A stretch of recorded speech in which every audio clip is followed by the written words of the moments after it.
If you are a lawyer or a law firm owner, congratulations. Till the end of this video, you would be unlocking a new perspective in your mind in order to grow your law firm that you have never even think of.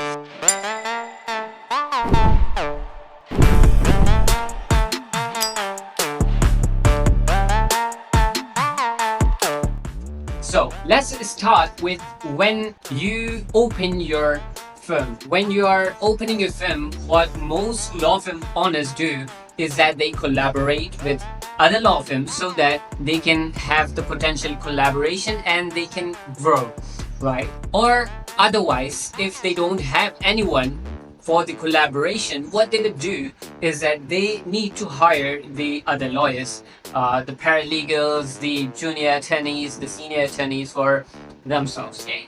So at this point, what they make sure, what they keep an eye on is that they don't have to hire a person that is going to badly represent their firm, and no matter how good the expertise are, but if that person is going to misrepresent, if that person is going to build the distrust among the clients of yours, then actually it is not going to work out good for you, right? And that's why as a law firm owner, we all make sure that the talent we choose, okay, it is not just having the experience, having the good experience, but it is also having the moral values, and along with that they are also having a sense of understanding the firm so that they can understand the firm in best way, and it can actually represent you and the firm in the best way as well.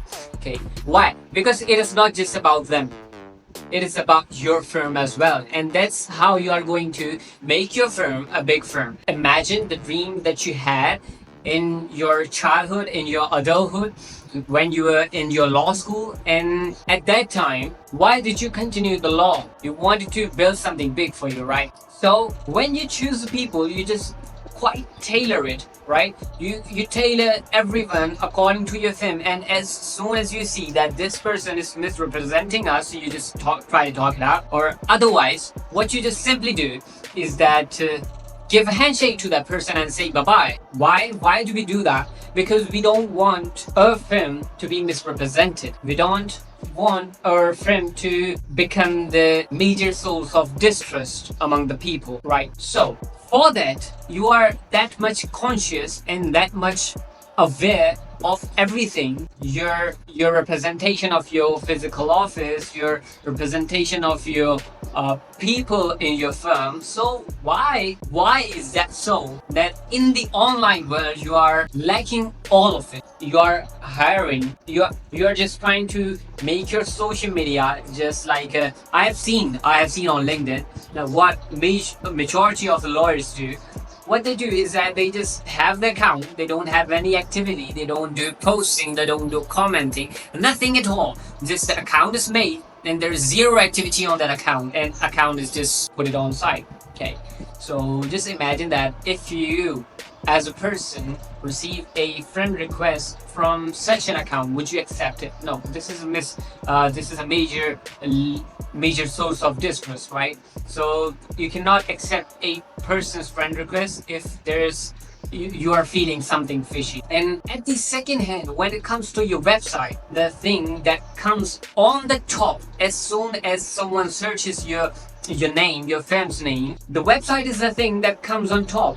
So what you do, you just go and hire a random web designer, and you just have a budget of $200-$300 for website, and you just like put it all together and you just think that your website is doing good, right? But it is not. Just let me give you an example. If you are having 1,000 people monthly visiting your website, you must be converting 30 people. Are you even doing that?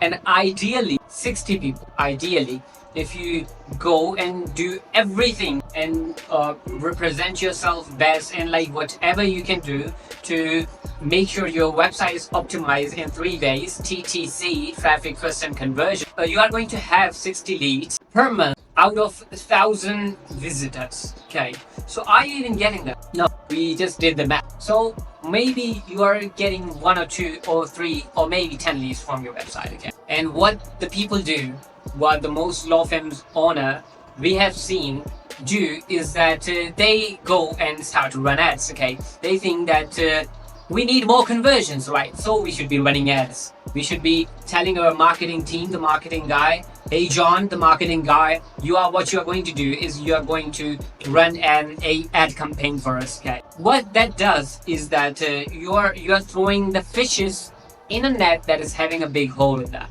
Okay, your website is not optimized for gathering or collecting up the fishes, right?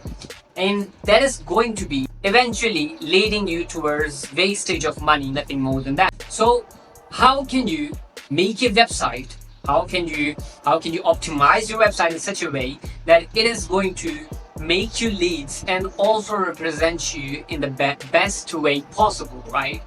Just as you make sure your clients do. First of all, make sure that everything you have, the testimonial you have, first badges you have, the authorizations you have, make sure they are optimized and used accordingly.